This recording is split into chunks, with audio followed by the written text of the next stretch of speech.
Olá pessoal, Fala Pública Podcast. Tenho o prazer de receber hoje aqui no nosso estúdio MediaCast by Sun um deputado jovem de uma extensa folha de trabalho, de força, que a gente tem assim muito que agradecer pela agenda dele, porque a gente sabe que é disputadíssima. Deputado Yuri Moura, gestor, professor e assim, fora outras qualificações, né, Pietro, que a gente não tem nem condições de falar aqui, porque são extensas. Ô, Flavinha, fui dar uma Uma lida no folha é currículo pouco. do homem aqui, é pesado, É. hein? Mas Yuri vem representando, né, a região serrana de uma forma assim maravilhosa, com pautas bacanas e com temas até internacionais. Então a gente vai Isso falar aí. bastante coisa bacana nesse podcast. Seja muito de hoje. bem-vindo, deputado Yuri Moura. Podcast Fala Pública tem assim imenso prazer em recebê-lo aqui, sabendo da sua atuação pujante lá na Assembleia Legislativa, representante do PSOL, rapaz tão jovem, mas com tanto trabalho, né, Pietro? Verdade. Deputada, a gente gostaria de saber o seguinte, como é que se deu essa sua chegada dentro da política? Eu sei que você começou muito jovem lá atrás, em movimentos estudantis, mas eu queria que você pudesse dar uma sintetizada, como é que você, de repente, chegou a deputado estadual? Eu sei que você foi vereador mais votado de Petrópolis, teve, assim, uma história registrada lá como vereador no combate a uma série de irregularidades no município, mas como é que você chegou com essa força toda a deputado estadual? Primeiro, muito obrigado, Flávia, Pietro, toda a equipe aqui do Fala Pública, muito feliz por estar aqui, por existir esse espaço no qual os mandatos podem dar mais transparência ao que fazem e a gente também poder apresentar um pouco a nossa história. Bacana. Porque quem tem mandato é gente também. O mandato passa, gente fica. Verdade. Mas, basicamente, tem a ver com a minha trajetória de vida, entender que educação e política sempre caminharam juntos. Então, comecei no movimento estudantil como boa parte dos deputados de esquerda, né? Essa coisa da militância pela educação, pelo acesso à universidade. Mas o que mais é marcante na minha biografia foi o fato de, quando eu tinha 10 anos, ter sido prefeito mirim da escola. Olha, Caramba, Teve uma que brincadeira legal. pedagógica lá, uma brincadeira com cunho de educação política, Bacana. muito importante. Mas com 10 anos é uma brincadeira. Uhum. Fizeram uma eleição de prefeito, já que no ano 2000, quando eu tinha 10 anos, era eleição de prefeito no país todo. E aí eu me candidatei a prefeito da escola e ganhei. E na época até apareci na antiga Serra Mar, que hoje é Inter TV, legal. a afiliada da Globo, na região serrana, dos Lagos, enfim, são quase 60 municípios. E aí aquilo mexeu comigo. Falei, caramba, eu ganhei eleição aqui com propostas revolucionárias, organizar a fila do bebedouro. Garanti que as Com meninas 10 também anos de usem. idade. Com 10 anos. Olha. As meninas não podiam usar quadros, os meninos tomavam conta. Eu garanti que toda terça e quinta eram delas, e sexta-feira Olha. era misto. Fiz uma Já coisa militando assim, com 10 inclusão. anos de 10 anos de idade. idade. E aí Que foi legal. isso me marcou para um despertar de cidadania, não para política, para candidatura. Sim. A escola fez um trabalho bom de pedagogia política que me despertou a cidadania. E aí quando eu vou pro ensino fundamental, hoje seria o segundo segmento, grau. na minha época era quinta série, hoje seria o sexto ano, né? Quinto ano, sexto ano, eu começo a me envolver já no processo de líder de Estudantil. de estudantil, mas de representante de turma. Representante de turma, grêmio, estudantil, aí começa, né, essas coisas todas. União Estadual dos Estudantes, UNE, e vou embora. E militância partidária também, porque eu me filiei ao PT com 16 anos. Você Caramba. trabalhou cedo, né? Ou Uma seja, das primeiras coisas que eu fiz com 16 anos foi me filiar a um partido. Olha Desde só. novinho já Já sabia o que já queria sabia. e estava Já determinado, tinha um né? chamado ali. Já tinha o Pô, chamado. bacana. Deputado, eu sei que você tem uma pauta grande em relação ao combate à fome, à pobreza, né? Eu queria que você falasse um pouco dessa sua pauta em relação a isso, porque a gente sabe que o seu mandato é muito forte com essa bandeira e a gente, dentro da Assembleia Legislativa, a gente tem muita referência do seu nome, né? Então, eu queria que você falasse um pouquinho sobre essa sua pauta aí. Nesse período de juventude ainda, me preocupava muito que eu percebia que as organizações políticas falavam muito para elas mesmas, né? Essa coisa mesmo do movimento estudantil que é importantíssima, você tira delegado na universidade para disputar a entidade e fazer as grandes lutas do Brasil, que é importante, muito importante, eu sempre fiz isso, sempre vou fazer. Mas tinha uma coisa nas comunidades que eu percebia, que era a dificuldade, principalmente da juventude, de acessar cultura, educação, trabalho e até mesmo o básico, que é comer. O que perdura, infelizmente, até hoje. Infelizmente. Apesar do país ter saído do mapa da fome, a gente tem um governo, na figura do Lula, que é um governo que se preocupa em combater desigualdades. O Bolsa Família é uma boa experiência. Aqui no estado do Rio de Janeiro, a gente já tem quase 10 cidades com moeda social, que também é muito importante. Maricá é o símbolo, né, com a Muvuca. Então, apesar disso tudo, a fome ainda existe. E tem também uma coisa chamada insegurança alimentar e nutricional, que às vezes a pessoa tem até acesso ao alimento, mas não tem a segurança nutricional de comer o que ela precisa de fato para ter uma vida digna e saudável. Então, nessa militância de juventude até hoje, como parlamentar, nós nunca tiramos a fome da pauta.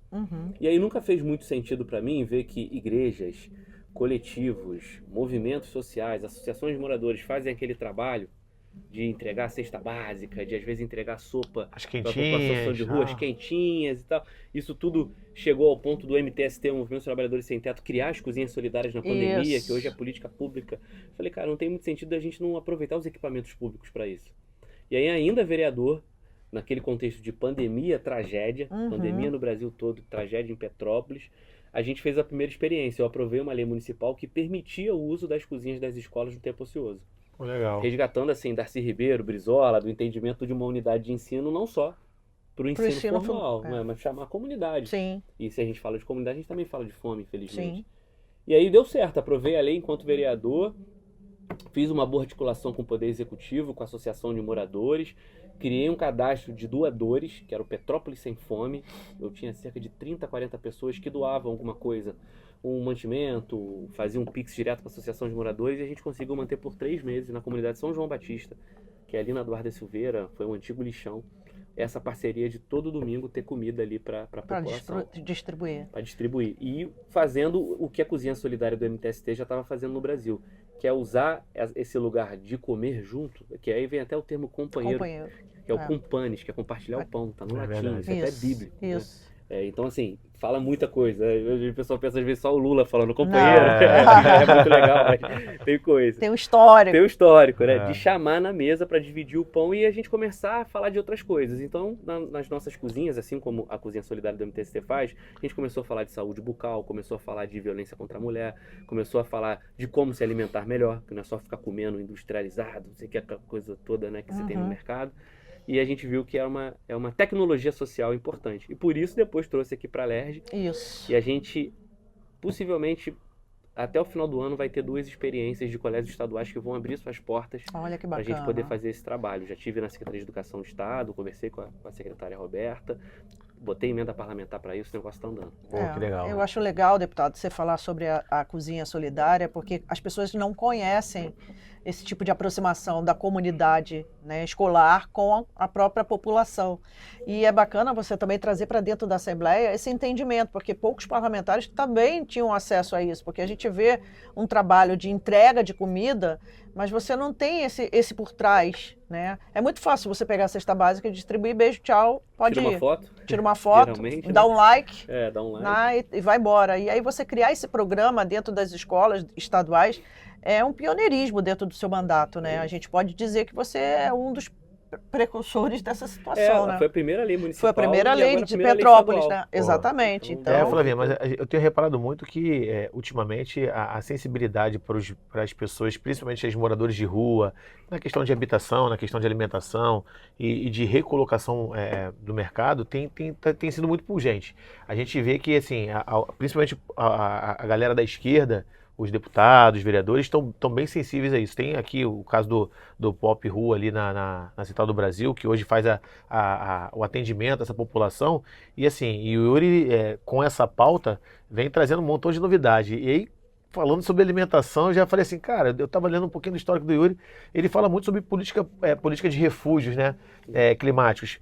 E aí eu falei assim, cara, que doideira, né? Tu pensa assim, pô, política de refúgio climático. A gente não tem nenhum tipo de alteração tão grande quanto neve, ou quanto, sei lá, o calor. Outro fator tão grave quanto outros países, continentes que a gente tem.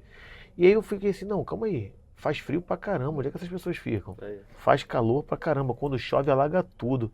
Cara, ninguém tinha pensado nisso talvez.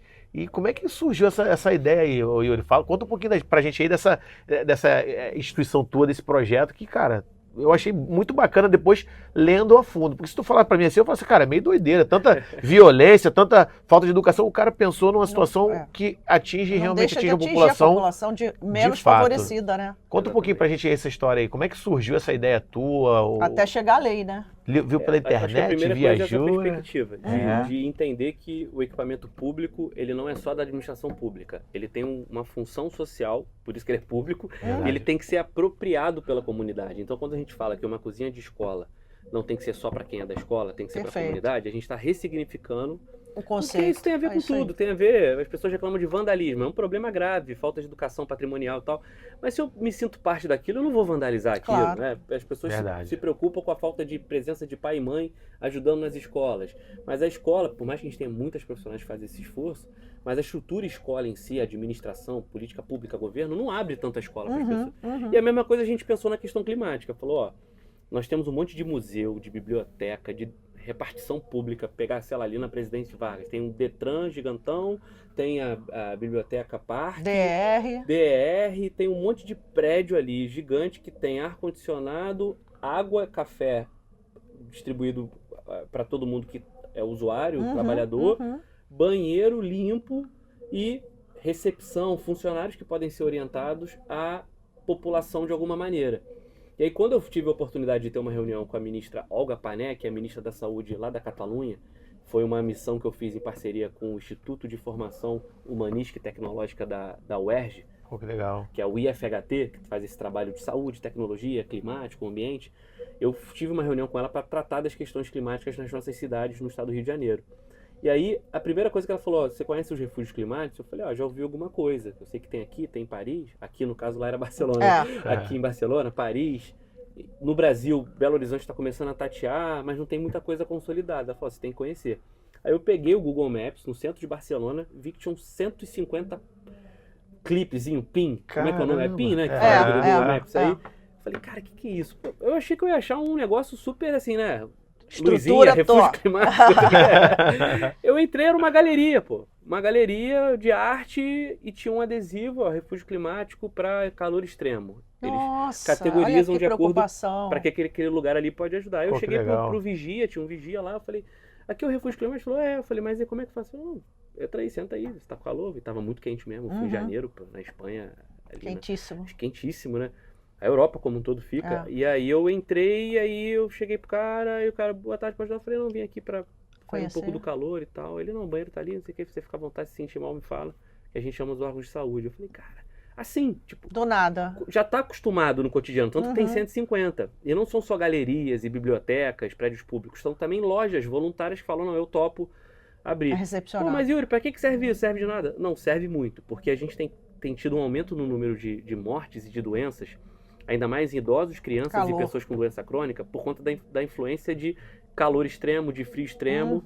E ainda tem outros eventos climáticos extremos que também podem nos atingir, que são as enchentes, inundações e também os deslizamentos de terra. Então eu falo muito de refúgio aqui no Rio de Janeiro por conta do calor. Tanto que a Prefeitura do Rio, nesse ano, abriu, se eu não me engano, 7 das naves, que são aqueles equipamentos da Prefeitura do Rio, para formação tecnológica. Ele falou, vem cá, eles chamavam de pontos de hidratação. Só que eu não quero trabalhar só isso. Não tem que ter 7 na cidade toda. Eu quero que isso se pulverize no estado todo, igual Barcelona. Eu estou andando aqui na Nilo Peçanha, eu sei que do outro lado da rua ali tem uma loja que, se eu tiver...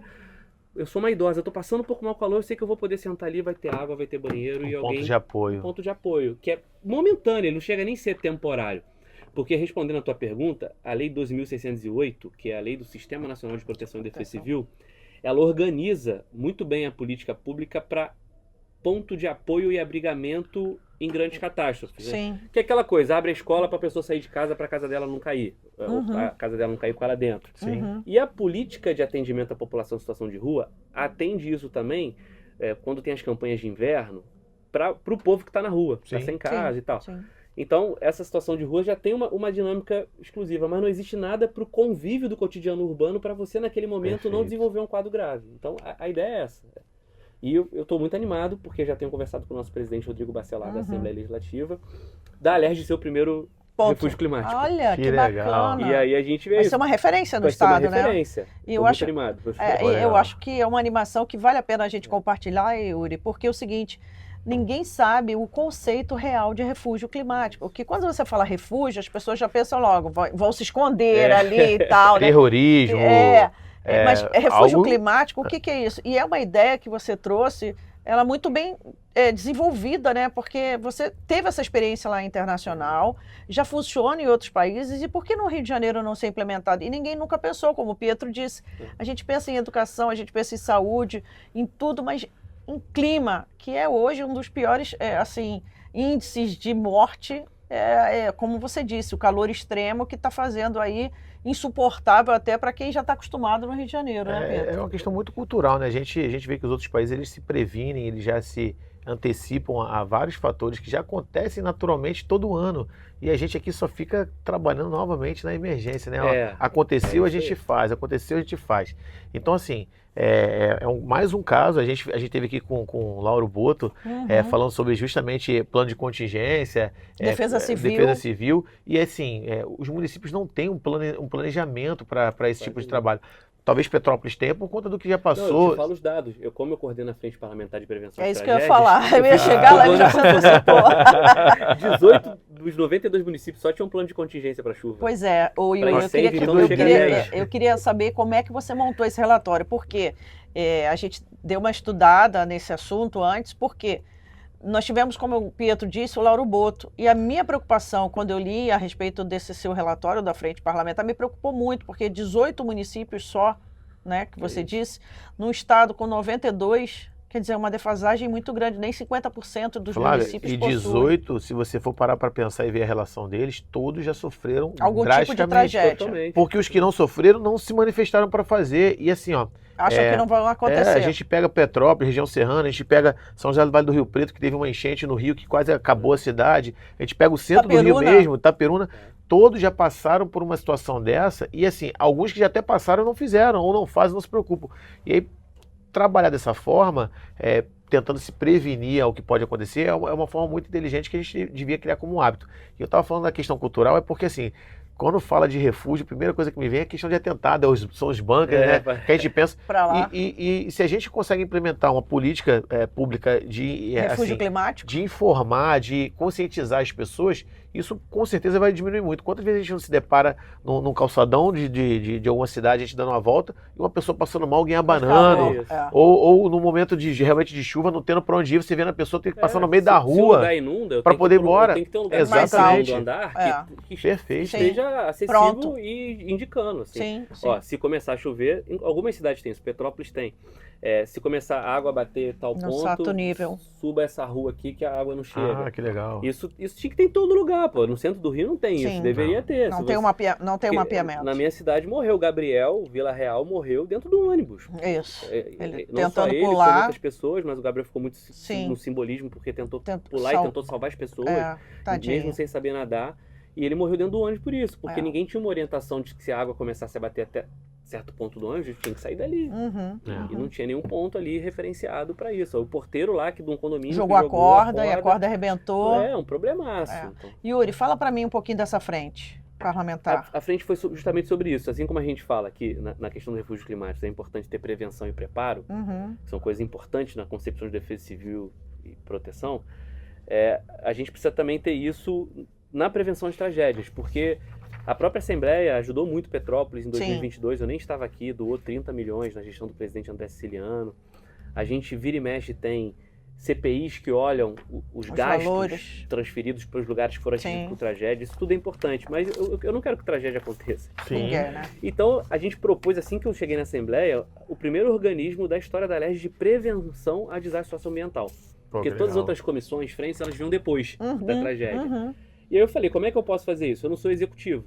Eu vou ter que monitorar, criar índice e fiscalizar para denunciar e disputar com a sociedade civil os caminhos disso. Vou te dar um exemplo concreto. Como é sazonal, eu faço o relatório dos incêndios florestais, que é o período que a gente está vivendo ainda, e também os das chuvas, que são os dois grandes acontecimentos, né, que o nosso estado sofre. Agora dos incêndios, a gente começou a fazer um trabalho em junho.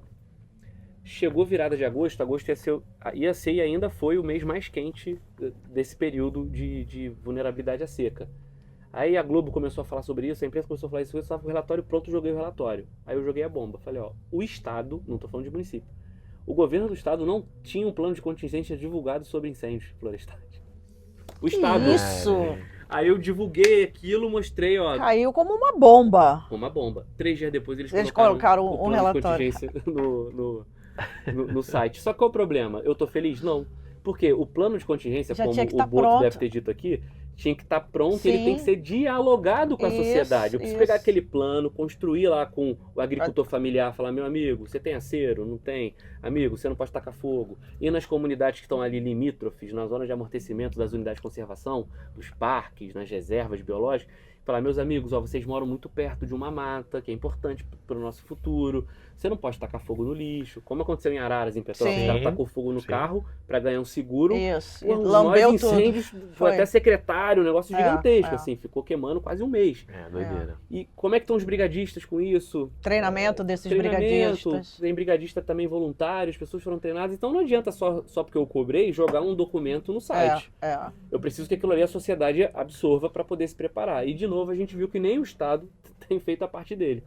E agora a gente está preparando da chuva, vou me antecipar mais ainda para tentar lançar assim final de outubro, para ver se entre novembro e dezembro, junto da sociedade, dos órgãos de controle como Ministério Público, Defensoria, a gente consegue corrigir os erros que eu tenho certeza que vai ter. Erro de a minha dúvida é o seguinte, Yuri, quando você monta esses relatórios que demonstram essas situações extremas climáticas, é só sua equipe ou você trabalha em parceria com outros órgãos? É só a nossa equipe fazendo levantamento, desde questionar as prefeituras, eu mando ofício e requerimento para os 92 municípios, para o Estado inclusive. Eu dialogo com o governo federal, porque o governo federal ele tem um negócio chamado Índice de Capacidade Municipal, que eles medem como as defesas civis estão estruturadas.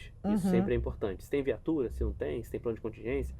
E aí eu criei uma metodologia que eu junto tudo isso, além da escuta, que você falou bem agora, com os territórios, com os lugares. Né? Então eu faço essa articulação. Porque na nossa frente parlamentar eu tenho um grupo de WhatsApp que tem reuniões também presenciais, que é a rede da frente parlamentar. Que eu tenho ali cerca de 40 movimentos sociais de 30 e poucas cidades que me ajudam nisso. Ó, tá começando a chover aqui em Nova Iguaçu. Pô, eu já entro em contato com a prefeitura, vejo no relatório, ó, não tem plano de contingência, então ferrou. Aí já ligo pro bombeiro, já faço... Você respira? Você respira? Pedir o voto, tem que trabalhar pelo povo, né? Nossa, mas que responsabilidade, né? Você imagina, de 92 municípios, você só ter 18 e ainda assim você ser acionado por uma prefeitura, por algum órgão, por algum parceiro político, dizendo, olha, a gente não tem plano de contingência, não tem defesa civil aqui que possa atuar. Que responsabilidade, né, Pedro? Eu vou te falar que, assim, muito falta nessas cidades também, talvez a educação infantil, né, desde novo, já se habituar. O treinamento, né, principalmente a gente falou também sobre isso muito em um determinado momento, porque se você tem uma população que, de certa forma, não é tão leiga e tem pelo menos as noções básicas, um garoto desse não faleceria, entendeu? Mais do que talvez ficar esperando do poder público essa questão de ficar identificando e achando também que, obviamente, que é a função também, ver nos primórdios, né? A educação novamente voltando à parte, né, Flavinha? Até porque geralmente é defesa civil e ações voluntárias. Só que como a gente tem um papel muito importante dos bombeiros, na política de defesa civil do Brasil, acabou que essa parte voluntária, sociedade civil, ficou de fora. E eu tento reivindicar isso, porque o bombeiro ele é muito bom para muita coisa, né? Todo mundo respeita e adora os corpos de bombeiros, são valorosos. Sim. Só que não é só assunto de bombeiro. Tem que ter educação em defesa civil, que é lei no Estado, mas não foi regulamentada. Tem até uma indicação legislativa minha lá correndo. E aí eu conversei de novo com a professora Roberta, secretária de Educação do Estado, e falei com ela, eu estou disposto a, pela nossa frente parlamentar, montar uns conteúdos e rodar as escolas nas cidades mais vulneráveis para falar de educação em defesa civil, redução de riscos, adaptação climática. A gente também está dialogando sobre isso. Eu espero também que no ano que vem eu tire do papel isso aí. Tudo demora muito para construir. Não é? Agora a gente estava falando aqui, Yuri, com alguns outros deputados que vieram, e eles falam muito dessa questão. Antes de ser deputado, como vereador, você já teve experiência do legislativo, obviamente, no teu município. Conseguiu atuar bem, não? Expectativa e realidade. Quando tu chega na LET, tu fala assim, não, vou começar, vou transformar, vou fazer. Aí tu chega no plenário, pau canta, tu vê lá da direita lá que é tua oposição, tu bota a proposição, demora e não anda. Cara, como é que foi lidar com isso? Porque assim, a gente quer transformar o mundo, ainda mais jovem do jeito que você é, bem ativista nas tuas causas e assim, chegar lá e qual é a sensação de tu ver os teus projetos e é algo que faz sentido, sabe? Tu vê que tem tudo a ver com a nossa realidade, com a necessidade, né? Como é que tu se sente, cara, nesse sentido? O ambiente da LERJ é outro do que uma Câmara Municipal. Sempre falo isso para os meus colegas que continuaram vereadores, né? Para militância, falo, ali o estado do Rio de Janeiro é complexo. Muito. Historicamente, a gente pode falar da fusão que não teve compensação, como o professor Mauro Osório fala muito bem. A gente pode falar do Perdemos vácuo de muito. poder, depois que a gente deixou de ser Distrito Federal antes da própria fusão ali. A gente pode falar dos problemas do crime organizado, milícia, tráfico de drogas. A gente pode falar da diferença do interior para a região metropolitana, do eixo Rio-Niterói. Uhum. Parece que os grandes investimentos, né, grande acesso a emprego. Rio-Niterói, o resto do ficou estado, de fora. Baixada, Lagos, Serrana, Centro-Sul, esquece, Norte, Uhum. Noroeste. Então, assim, para além disso tudo, eu acho que a Assembleia ela é o reflexo do que é o Estado do Rio de Janeiro. A gente tem muitos colegas valorosos lá, mandatos que trabalham muito. Eu não gosto dessa criminalização das instituições. Na Alerj ninguém faz nada, na Alerj não sei o quê, porque tentam fazer isso o tempo todo, mas depois que ganha a eleição vai lá para dentro, muda o discurso. Verdade. Muita coisa. Toda instituição está em disputa. Sim. Teve um deputado que foi afastado por tal coisa. Isso vem da sociedade. Ninguém veio um extraterrestre, caiu na Alerj Sim. e Não esse caiu de deputado paraquedas. envolvido foi Caiu de eleito. Ele paraquedas. representa uma parcela da sociedade. Sem Logo, ele é dúvida. espelho, Daquilo De que alguma foi parcela. depositado nele. Exatamente. tá na sociedade. Sim. Ninguém aprende a roubar na Sim, política. sim. O cara já aprende na sociedade. Por algum da família, de onde trabalhou, de onde nasceu, de onde Interessa, cresceu. já veio. Essa deturpação de caráter não é aprendi a roubar na política. É. Não, o cara não. O cara É. já aprendeu antes, né? Ali ele só... O dano é maior, né? Só colocou em prática. Só colocou em prática. A falta de ética é maior ainda, É. porque ele está numa função que deveria ser pública, honrosa. Né? Então, eu demorei a entender um pouco essa dinâmica, né? Mesmo tendo a experiência de vereador, eu fiquei 2 anos como vereador, Sim. mas antes disso fui assessor parlamentar na própria Alerj, do deputado Robson Leite, no Senado do Lindbergh Farias e do Freixo, quando foi deputado federal. E antes disso também trabalhei na prefeitura 4 anos, então eu já... E também antes disso fui garoto de programa. Que eu tinha um programa de TV. Que eu Não assusta não, que essa parte... Calma aí. Mais uma polêmica. Garoto com Muito programa! bom, muito De bom, muito programa bom. não, com programa! Calma aí. O Essa... Pietro ficou roxo ali. Eu não li isso no release, gente. Garoto de programa, o Pietro olhou assim pra mim. Deu uma travada assim. Eu parei, eu Tá falei. vermelha, Flavinha? Deixou. A entrevistadora? Garoto com programa. Vai ser bom. Ah, bacana. Já bacana. conseguia né, passar pelas instituições políticas, só que a Alerj é um outro ambiente de É, fato, é. é um outro lugar. E por terem 70 deputados e não 15 vereadores, como é a Câmara que eu vim São de muitas Petrópolis, cabeças, né? são muitas cabeças, bancadas mais consolidadas ideologicamente, Exato, isso, né? é. E uma presença muito forte da bancada governista, Muito. que é uma posição legítima na República e na Sim. democracia. Claro. Eu sou oposição do início ao fim, até o final do governo Cláudio Castro, porque eu acho que é um dos piores governos que esse Estado já teve. Né? E nos últimos anos, com todos os problemas que a gente teve de um monte de governador preso, ainda assim, no sentido de entrega ou falta de, o Cláudio Castro é o pior governo, na minha avaliação. Não entregou nada, não se articula, não se posiciona, para mim a cadeira está vazia. Mas respeito os colegas Que são governistas. que é da vida, da democracia, Uhum. seja lá o que motiva, são o governo, não tem problema.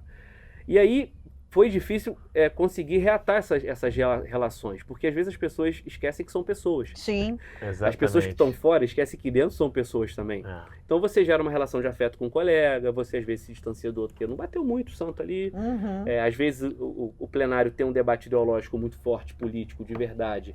Mas a pessoa ali, para além daquele enfrentamento, é uma pessoa afável, agradável, que ajuda os projetos a qual não tem divergência.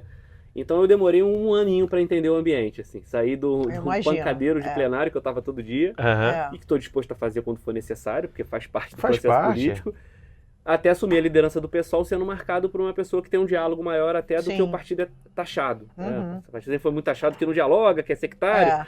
Eu, quando entrei na liderança, tentei mudar um pouco isso, junto do Flávio Serafini, da Renata Souza, da Dani Monteiro e do professor Josemar, que são os meus companheiros lá. E é o que tem tentado marcar a minha liderança ali, na frente da bancada do PSOL. Porque as coisas têm que andar. Sim, Eu não quero ficar gravando vídeo para lacrar na internet. sim, sabe? perfeito, E no plenário não é o local para isso. perfeito. Não é o local para isso. Ali eu tenho que tentar entregar.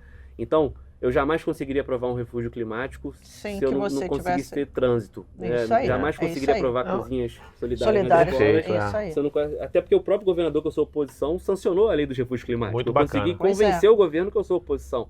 E não tem demérito nenhum nisso. Eu não abri mão de princípio nenhum. Eu não me vendi em Perfeito. nada. Eu não fiz nada de errado. Eu acho que é mérito. Claro. Eu consegui Executando impor de fato seu a papel. política que eu defendo, que o Exatamente. povo me colocou aqui Claro, para defender. claro. Não, e é bacana que assim, o Yuri, no início dessa legislatura, a gente até participou daquela pancadaria, deu matéria, jornal. Uma vez, não sei se você se recorda, a gente estava voltando de Brasília, você estava no telefone, falei, ó, tô tomando pancada aqui e tal. Isso. gente estava falando sobre algumas coisas, estava voltando com o Filipinho de Brasília, mas pós isso, a gente vê que, assim, por mais que você seja extrema esquerda pelo PSOL, você tem um trânsito muito bacana com todos os parlamentares lá e é muito respeitado, até porque é com conteúdo, justamente o que você está falando. Você está defendendo suas ideias assim como eles defendem as deles. Saiu dali, as pessoas têm sua vida, né? Fora a política. A política também passa, e as pessoas são perpétuas enquanto estiverem aqui. E assim, e bacana que isso te trouxe uma posição dentro do partido. Você assumiu a presidência, né? Da federação. Da federação. E assim, um rapaz jovem com tantos nomes de importância dentro do PSOL, no nível estadual. Uma folha só não resume. E aí, assim, ele assumiu ainda a presidência. Não tinha que fazer muita coisa lá, sabe? Assim, tinha pouco, tava com tempo, né, Yuri? Vamos pegar mais uma tarefa. Vamos pegar mais uma tarefa. E como é que foi assumir essa presidência? Desculpa. E aí, a que... Siri tá querendo conversar com o Yuri também. E como é que foi assumir essa presidência lá? Como é que foi? Em que momento aconteceu isso? Foi uma coisa que a própria militância reivindicou, porque a gente sempre teve representantes nesse lugar da capital, do eixo Rio-Niterói. Eu sou o primeiro deputado estadual eleito no interior pelo PSOL, porque o Wanderson Nogueira foi eleito no PSB. E ele vem para o PSOL junto do companheiro Glauber Braga, que já era deputado federal, e aí ele vira deputado estadual pelo PSOL, mas não foi eleito pelo PSOL. Foi pelo PSB. Foi pelo PSB, eu sou o primeiro do PSOL eleito. Então eu falei, eu tenho um compromisso. E aí quando a gente tem essa federação com a Rede de Sustentabilidade, os dois partidos caminham juntos, eu me apresento dizendo assim, ó, eu quero ajudar a construir as eleições municipais. E ajudamos a pensar a tática eleitoral em várias cidades do interior. Eu falei, ó, capital e Rio vocês sempre se resolvem, porque tá aqui as grandes figuras, né? Todos os outros parlamentares são da capital. Tirando o Josemar, que é de São Gonçalo, eu falei, ó, dos federais todos, o estado todo mundo é da capital de Niterói, só eu e o Josemar que não somos. Então, deixa eu construir as táticas no interior.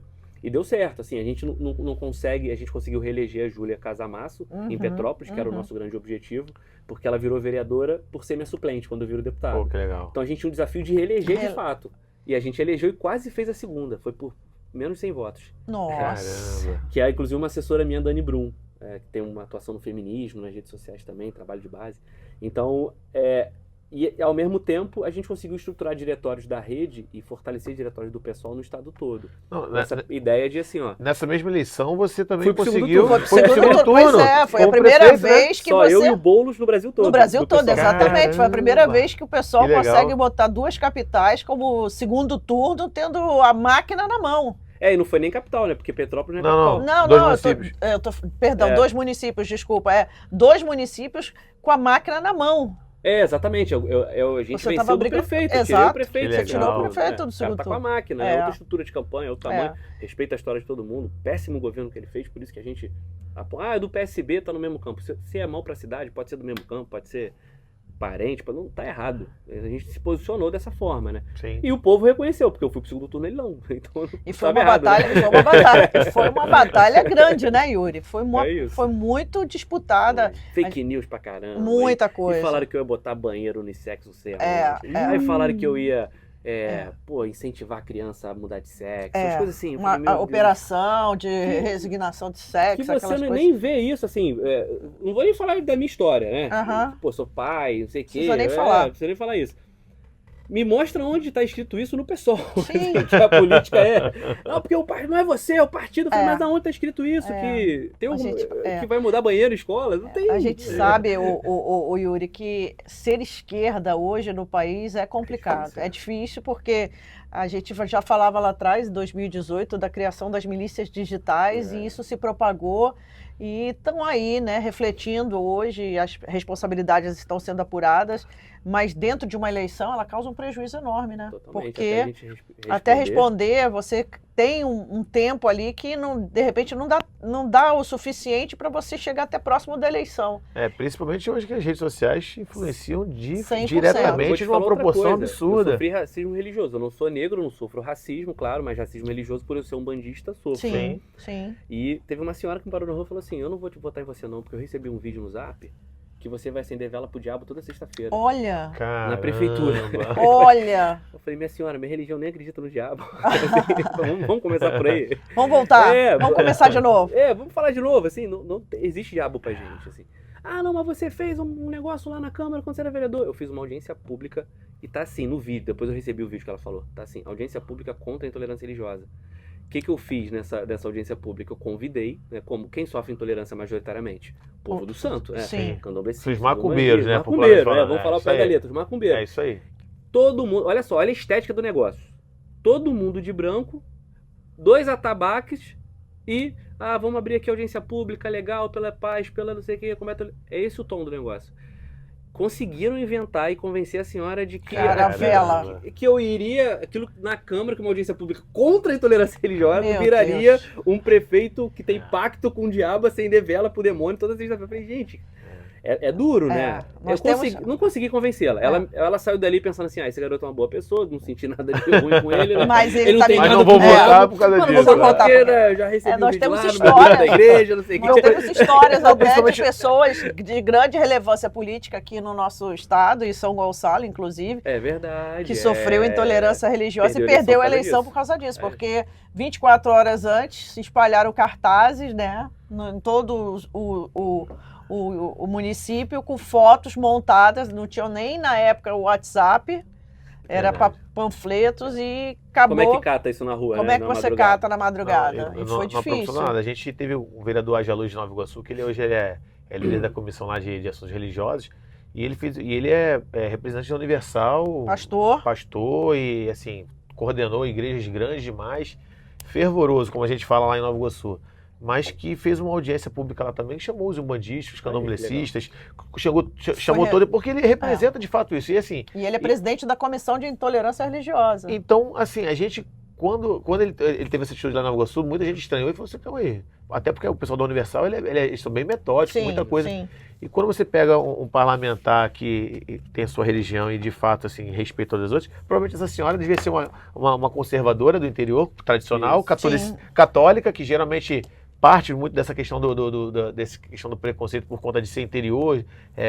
O catolicismo ainda é muito forte ainda, apesar dos evangélicos estar tomando conta, Ela né? era evangélica até, não Aí, é? Então, e assim, e eles têm essa imagem de que, pô, só porque... Eu mostrei pra ela que eu tinha um grupo de 50 evangélicos, entre eles 20 pastores, que me apoiavam.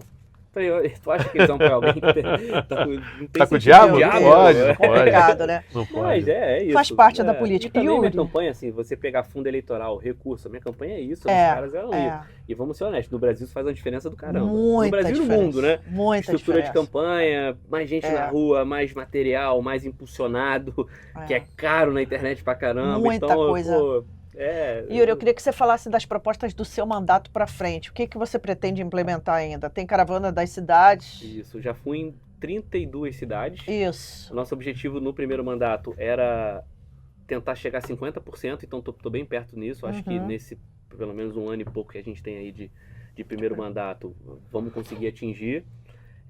Nosso objetivo é fazer a execução dos projetos pilotos. Todas as emendas parlamentares que eu coloco, elas tentam espelhar algum projeto de lei ou alguma lei minha que foi consolidada.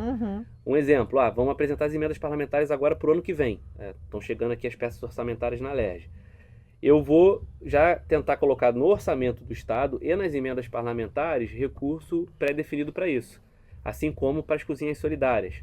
Assim como para a prevenção à tragédia. Porque a gente quer poder tirar do papel as leis que eu estou executá-las. e não depender só do executivo. Eu falando, tem recurso aqui. Isso aí. Tanto que hoje a gente já tem um programa que é formado por cursos e monitoramento, que é o Cidade Sem Risco, que eu estou fazendo junto da UERJ, e agora tem uma parte que vem também da Rural, por meio de parceria com deputados federais e emendas. Que a gente está formando multiplicadores nas comunidades que vão estar preparados para a gestão de redução de riscos e também adaptação climática. Então a gente pegou lideranças comunitárias, abriu um edital, tudo bonitinho, no site da UERJ, vai ter na Rural agora. Juntamos tudo isso e criamos uma lógica, justamente fazer o que você falou, educação climática, ambiental, desde lá de baixo. Desde lá de baixo, que é onde eu consigo fortalecer e o termo empoderar essas lideranças, inclusive famílias que já são vítimas de tragédia, a entender esses mecanismos todos que a gente está falando e aumentarem a pressão no poder público e tomarem iniciativas ali populares para a gente poder adaptar as nossas cidades. É um programa, digamos assim, de governo. Isso, que eu faço pelo Legislativo. Que você faz pelo Legislativo, exatamente. Muito legal. Eu te falei, projeto piloto. Já que eu não tenho a caneta do governador, nem quero. Sim. Deixa lá. Quer lá, de prefeito de Petrópolis eu quero um dia. Mas de governador, deixa lá.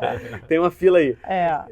Eu vou executar Para quê? Exatamente. Para fazer esse trabalho pedagógico de mobilização também. Porque se eu mostrar para as pessoas que é possível, mesmo que eu faça um piloto, que eu não dê conta de tudo que meu projeto está defendendo, eu consigo, às vezes, reproduzir essa prática e essas práticas, né? O exemplo arrasta. A gente começa a Sem disputar a dúvida. política pública Muito institucional. Minha Perfeito. tática é essa. E aí, dentre esses, eu acho que é muito importante, daqui a pouco isso vai aparecer bem na imprensa, eu vou falar muito plenário, são as cidades esponjas. Isso. Que eu também fui o primeiro vereador a aprovar uma lei, lá em depois o Petrópolis. Siri aprovou aqui na capital o meu Isso. projeto, a Bia Bogossian, em 3 Rios, apresentou o mesmo texto que eu contribuí com eles, né?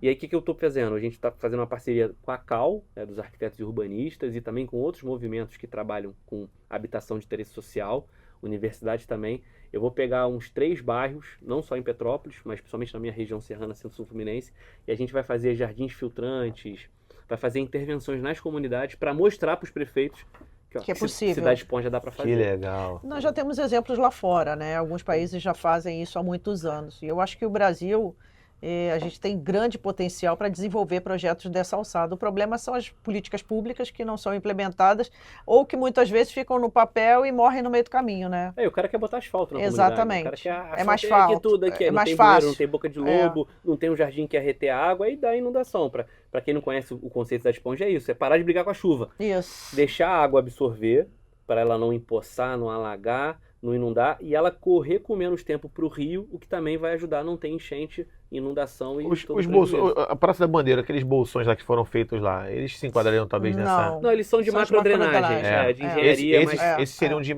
Porque a cidade esponja, ela propõe solução baseada na natureza. É um conceito, até o Pô, que próprio legal. arquiteto chinês que criou Que esse criou, conceito, ele faleceu. essa Pois semana. é, eu ia falar sobre ele nesse acidente lá do Mato Grosso, na Exatamente. fazenda, caiu o avião.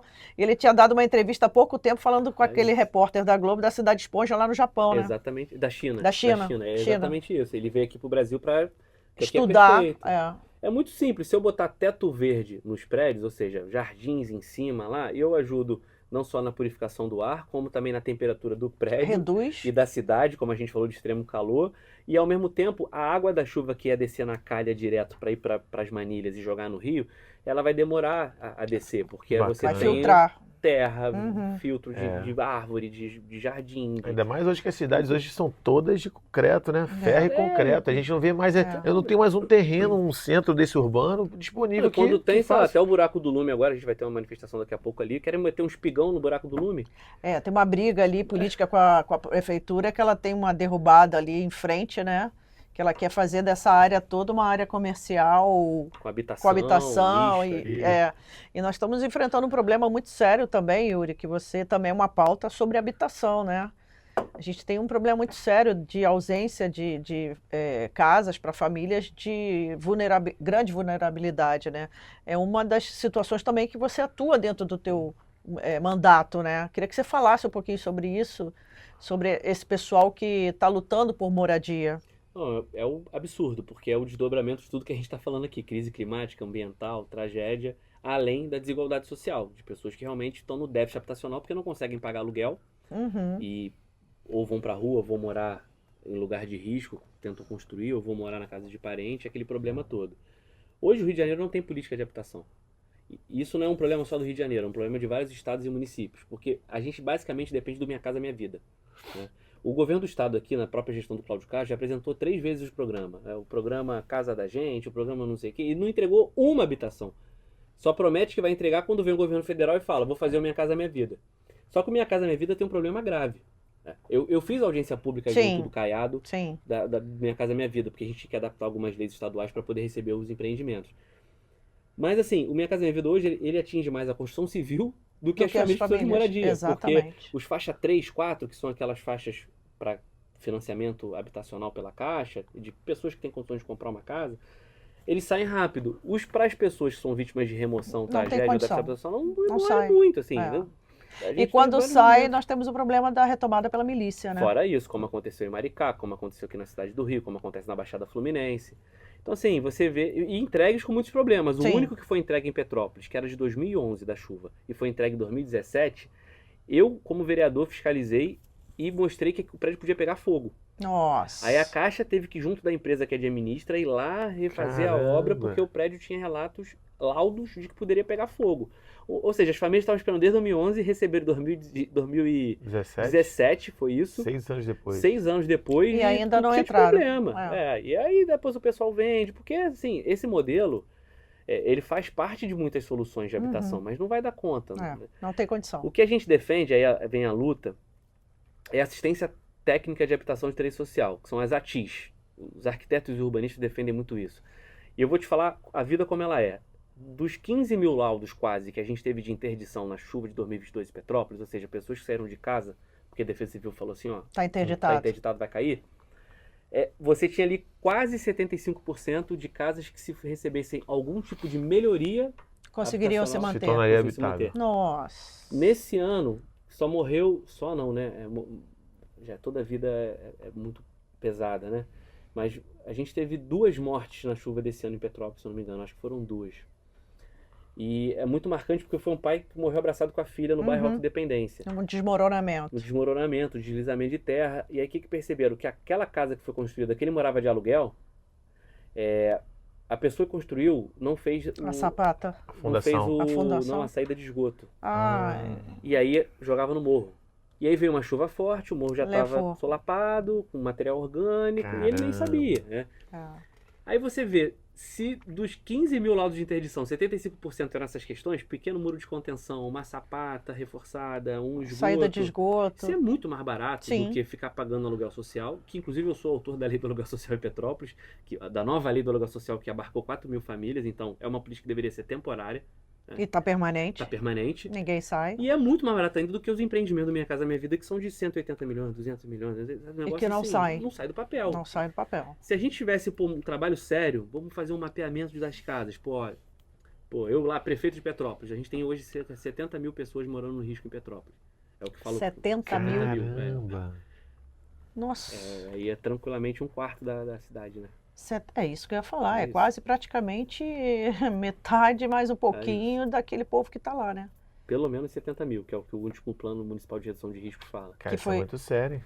E que foi assim, previsto para o próximo ano o clima ainda piorar, né? Exatamente. E as pessoas estão construindo também. Estão construindo também, não tem stop, não tem stop. Só aumenta o número de aluguel social e essa bola de neve. Mas se você pega isso, um trabalho sério, fala assim, ó, tem 70 mil pessoas morando no risco. Você contrata a gente, vai demorar, tá? 1 ano, por aí. Mas tem que ser no início do governo.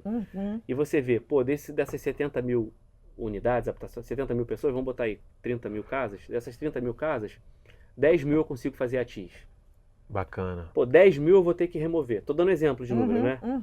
10 mil eu vou ter que remover, ou seja, essas 10 mil eu vou ter que botar na Minha Casa Minha Vida mesmo, porque não tem como melhorar a casa dela. Mas você já diminuiu 10, pô. Porque eu não vou resolver isso no governo, mas eu aponto uma política pública que não tem que ser do meu governo, tem que ser do município. Tem que dar continuidade. Isso é um projeto e não uma atividade, né? E isso no Estado é a mesma coisa, não acontece, porque lança esse programa e no final fica dependendo da Minha Casa Minha Vida. Assim, não tem política habitacional no Estado do Rio de Janeiro. Yuri, nós estamos indo para o final do nosso podcast, que já passou tão rapidamente, né?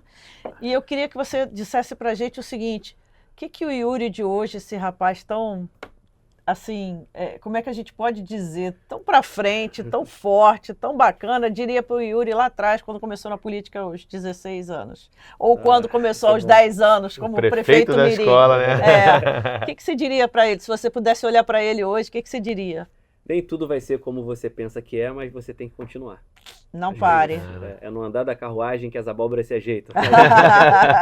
A gente vai indo, vai se ajustando e dá um jeito, né? Hora você perde, hora você ganha de muito, você perde de muito também e... Bacana. Vai pode fazendo, desistir, a vida né? é movimento, não pode desistir jamais. Se alguém quiser procurar o deputado Yuri Moura, onde busca? Onde acha? Instagram, principalmente, @YuriMouraRJ. Lá a gente tem o WhatsApp, tem o site, tem as outras redes sociais também, @YuriMouraRJ. Aqui no 503, na Rua da Ajuda, ou pela Rua México ali, a Rua da Ajuda é 5, México eu não lembro o número. 125. 125. É só chegar aqui que a gente vai estar. Eu presido a Comissão de Legislação Participativa, então a gente tem feito muitas audiências públicas. Muitas. Em breve o aplicativo Legisla Aqui, para quem quer propor iniciativas para a LERJ, vai estar de volta ao ar. Então, que bom. Somos uma porta de entrada, não só o mandato, mas a comissão que eu presido e que eu tenho certeza que a LERJ vai estar cada vez mais perto de você. Tenho muito orgulho de estar aqui com os meus colegas, muito obrigada. estar com tantos assessores e servidores e equipes que fazem com que o Legislativo do Estado do Rio de Janeiro fique mais forte. E estou tentando fazer o meu papel, mas como ninguém faz nada sozinho, vem com a gente aqui que a luta muda a vida. Obrigada. Pessoal, Fala Pública Podcast fica aqui por hoje, agradecendo imensamente esse deputado aqui que nos trouxe uma experiência fantástica, ímpar. Nós sabemos da dificuldade de cada um de nós podermos fazer um pouquinho, né, Pietro? Mas juntando as forças a gente chega lá.